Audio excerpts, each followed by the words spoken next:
कानपुर से बड़ी खबर। थाना गुजैनी के अंतर्गत आशनाई में हुए युवक की हत्या में पुलिस ने अभियुक्त गड़ों को किया गिरफ्तार। पत्नी ने प्रेमी के साथ मिलकर पति की हत्या की घटना को दिया था अंजाम। हत्या में प्रयुक्त आला कत्ल, चाकू, कपड़े और साइकिल पुलिस ने किया बरामद। बीते दिनांक 22/9/2023 को हत्याकांड को दिया गया था अंजाम। आरोपितों ने चाकू से गोदकर हत्या के बाद शव नहर में फेंका।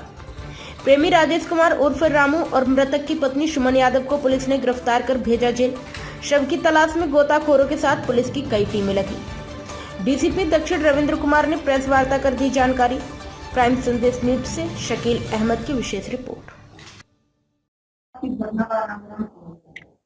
थाना गुजैनी पर एक वादी हैं तुलाराम, जो मूल रूप से जनपद फर्रुखाबाद के रहने वाले हैं। उनके द्वारा थाने पे एक सूचना दी गई, जिसमें उनके द्वारा ये जिक्र किया गया कि उनके बेटे जो है उनकी हत्या उनकी बहू और बहू के जो प्रेमी हैं इनके द्वारा मिलकर प्रेम प्रसंग इनके बीच में चल रहा था, जिसके चलते अपने बहू और उसके प्रेमी ने मिलकर इनके बेटे की हत्या कर दी है। इस तहरीर के आधार पर थाना गुजैनी पे 302, 201, 120B IPC का मुकदमा पंजीकृत किया गया और हम लोगों ने इसकी जांच पड़ताल शुरू की और जांच के क्रम में इन दोनों लोगों को गिरफ्तार कर। घटना का क्या मोटिव था? ये जो अभियुक्त है जिसका नाम राजेश है और जो मृतक है उनकी पत्नी जो सुमन यादव है, दोनों के बीच पिछले 3-4 सालों से प्रेम प्रसंग चल रहा था। और जो मृतक है ये अपना गुड़गांव में काम कर रहे थे, वहां पे रह रहे थे। उसकी पत्नी का कहना है कि ये हमारे संपर्क में नहीं थे, पिछले कई सालों से बाहर रह रहे थे। और जो ये मृतक की पत्नी और जो अभियुक्त है वो दोनों एक ही कंपनी में काम करते, तो वही संपर्क में आए और उनके बाद में इनके बीच में प्रेम प्रसंग डेवलप हुआ और उसकी पत्नी के द्वारा बताया गया कि इसको रास्ते से हटा दो। उसके बाद में इसने जो है इस तरह की घटना को हुई है और किस चीज से काटा गया है, कितने लोग के काटने में शामिल, किस हथियार का प्रयोग किया गया? जो घटना स्थल है, जो हमारी फोरेंसिक टीम, डॉग स्क्वाड की टीम और जो भी टेक्निकल चीजें होती हैं घटना के सफल अनावरण में, उसका प्रयोग करते हुए साइंटिफिक इसकी इन्वेस्टिगेशन जो हम लोगों के द्वारा की जा रही है, उस साक्ष्य क्रम में यह तथ्य सिद्ध हो चुका है कि घटना स्थल जो अभियुक्त है राजेश है उसका घर ही है, क्योंकि वहाँ पे जो टेक्निकल चीजें हमें जो साक्ष्य के आधार पे मिली है उससे प्रमाणित हो रहा है कि घटना जो है उसका वादी का जो घर है थाना गुजैनी क्षेत्र में लगता है।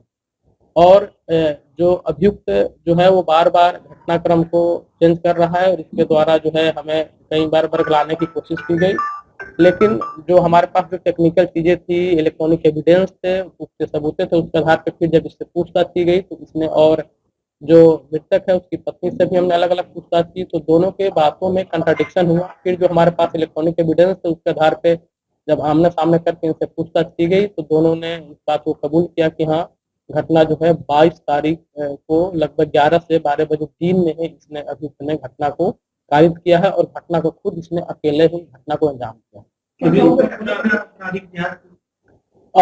अभियुक्त जो है मूल रूप से यहाँ का रहने वाला नहीं है। अभियुक्त मूल रूप से जनपद मिर्जापुर का थाना हलिया वहाँ का रहने वाला है और वहाँ से हम लोग पता लगा रहे हैं कि वहाँ के रहने वाले मूल रूप से वहाँ के थानों में DCRB के माध्यम से पता लगा रहे हैं कि वहाँ पे इसका प्राथमिक इतिहास। किस वेपन से शव को काटा गया, कितने लोगों ने काटा और शव की स्थिति क्या है?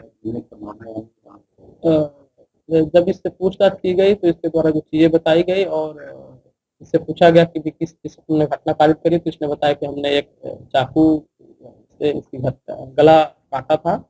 और उस चाकू के बारे में जब पूछताछ की गई तो इसके घर के पीछे जो झाड़ी वगैरह है, काफी घनी झाड़ियाँ है, वहाँ पे काफी पुलिस के द्वारा सर्च करने के बाद में कई घंटे सर्च करने के बाद में वो जो चाकू था आला कत्ल कुनालू का वो बरामद हुआ। खून जो कपड़े थे खून से सने हुए जिससे इसने फर्श को साफ किया था वो कपड़े बरामद हुए। इसके साथ में जो मृतक है वो जो अपने साइकिल से आया था वो साइकिल बरामद हुआ और मोबाइल फोन जो मृतक का है वो बरामद हुआ। अभी तक जो हम लोगों ने जानकारी हासिल करी है उसमें अभी तक ये चीजें निकल के आ रही है कि घटना इसने स्वयं कारित करी है, लेकिन ये अभी फर्दर इन्वेस्टिगेशन का विषय है कि इसमें और कौन कौन लोग हैं। जो प्रथम दृष्टि का जो मोटिव मर्डर का जो आ रहा है जो मैंने आपको बता दिया, लेकिन अभी ये ओपन एंडेड केस है, तो इसको हम इन्वेस्टिगेट करेंगे। और इसके जब हमने कहा कि जो व्यक्ति है जो डेड बॉडी है वो कहाँ है, इसके द्वारा बताया क्योंकि इसके घर के जस्ट सामने 20 से 25 मीटर में गुजैनी नहर बहती है। इसके द्वारा बताया गया कि मैंने बॉडी को काट के और जो है बोरी में रख के जो है हमने नहर में फेंक दिया था, जिसके चलते जो डाउन द स्ट्रीम जो है वो कहीं बह के चली गई है। इसके लिए हम लोगों ने पूरी फ्लड कंपनी और जो स्थानीय जो तत्वर है उनकी मदद से पूरे 25 किलोमीटर के स्ट्रेच तक हम लोगों ने उसको विधिवत जो एक प्रक्रिया होती है उस प्रक्रिया का तक हमने डुबा लिया है। हालांकि बॉडी हमें अभी नहीं मिली है। हम लोग इस अभियान को कंटिन्यू कर रहे हैं। जो सिंचाई विभाग है उनसे भी हम डेटा ले रहे हैं कि कहाँ कहाँ पे जाल लगे हुए हैं और ये नहर कहाँ तक किस किस जनपद से जाती है। जनपद जिस नहर के दोनों साइड में कौन कौन से हमारे थाने हमारे जनपद के, अन्य जनपदों में कौन कौन से लगते हैं, उनसे भी हम समन्वय स्थापित कर रहे हैं। उनसे भी पत्रकार हो गया है।